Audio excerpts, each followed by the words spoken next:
Our new Foreign Minister has this weekend called on the West to heal its rift with Islam. Bob Carr says recent events in Afghanistan are troubling signs about the growing divide between the two cultures. Our next three guests have had feet at one time or another in both camps. They grew up in Christian, or at least nominally Christian households, but as adults they decided to convert to Islam. So what prompted the switch? Susan Carland is a lecturer at Monash University in Melbourne. David Stanley is an electrician from Sydney, and Stacey Mohammed is a 25-year-old mum from Brisbane. Good morning to you all, and thanks for joining us. Good morning. Susan, if I can start with you, what prompted your decision to convert to Islam?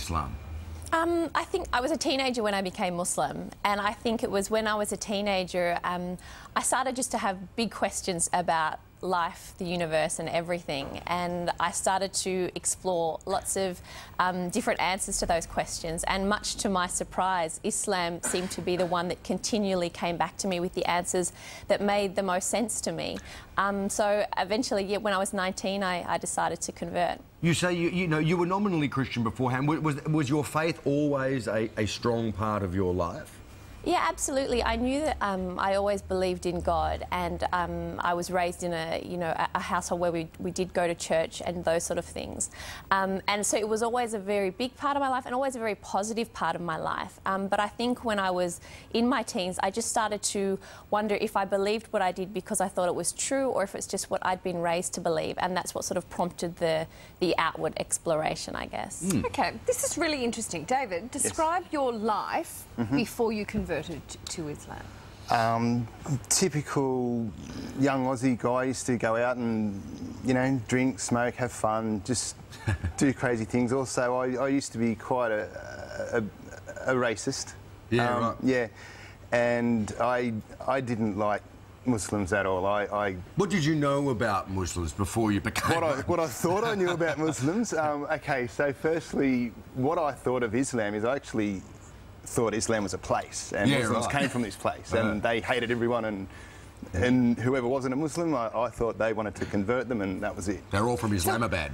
Yeah, pretty much. Yeah. What was the thing that made you go, this thing that I don't know anything about, well, I now want to join up to? I very quickly, within the first minute of a conversation, I very quickly realised that my perception of Muslims and Islam was completely wrong, and straight away I started questioning myself and who I was and who I thought I was, and they were two completely different people. And so looking at you now, I mean, most people have a vision in their heads of what a Muslim man in Australia looks like, and it doesn't look like you. How has your life changed since you converted?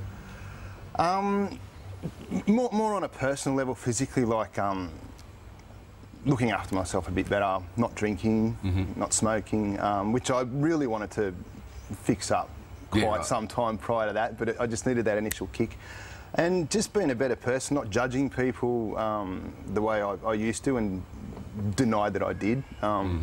Just more look at myself and fix myself instead of worry about what's happening out there. So more thoughtful about your own life. Yeah, which then cascades throughout to other people that you interact just with. Before we need to bring Stacey in as well, but I just really want to say, what was it other religions do you think are not as introspective? There's obviously not as much focus on health, but they don't force you to be a better person? No, totally not. It just wasn't working for me. Yeah, like, I tried, other things, and in my heart it just wasn't sitting right, Yeah. I'm not saying anything wrong about them, just for me it didn't work. So Stacey, you also had what many would describe as a typically Australian upbringing. Can you tell us about that, and also about how your family reacted, I suppose, when you told them you were planning on converting to Islam? Yeah, my family, they're very supportive. I grew up in a very small country town in northern New South Wales.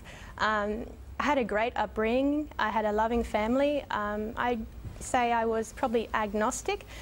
So I didn't really tell them about my journey because it was really inner journey rather than, telling everyone about what I was thinking about doing. And I started about 2008, so when I told them in 2010, they already had sensed that there was some changes within, so They handled it really good. And I would say that we're probably closer now that I'm a Muslim than before. Very interesting. Stacey, when you hear about a terrorist attack that is carried out in the name of Allah, what does that, how does that resonate with you? And how far removed is that sort of behaviour from your actual religion?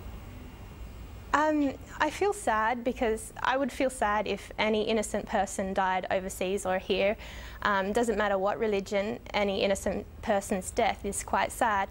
But I also feel sad because my religion is misrepresented, and I know in myself what Islam is, but you can't really show that on a 30-second news clip every night. So it's quite complex. And I feel like quite sad because I'm going to be representing Islam and people are going to look at me like I'm linked to terrorism.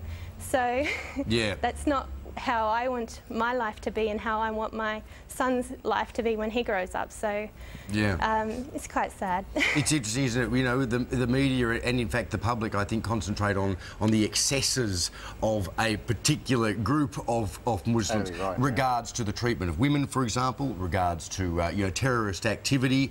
But we don't look at the Irish, for example, who blew each other up for, you know, 100 years and say, oh, it's because they're Christians, they're all terrorists.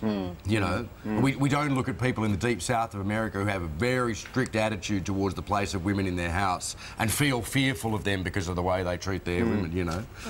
I guess it's one of those things. It's about education, isn't it? Islam did become, you know, post September 11, a religion that was not really known about and therefore feared. And then all of a sudden it's, oh wow, it's all this killing because of Islam, and so of course it's going to instill a fear into normal everyday people. I mean, you know, I think it's a discussion definitely worth having, and we'll have to have it some other time because we're out of time right now. But yeah, maybe we can discuss next time, you know, where Islam itself sits on those extremities of I guess, more a cultural thing than a religious thing, Anyway, look, thank you so much for joining us all this morning. Susan, Stacey, David, thank you very much. Lovely to have your company. Thank you.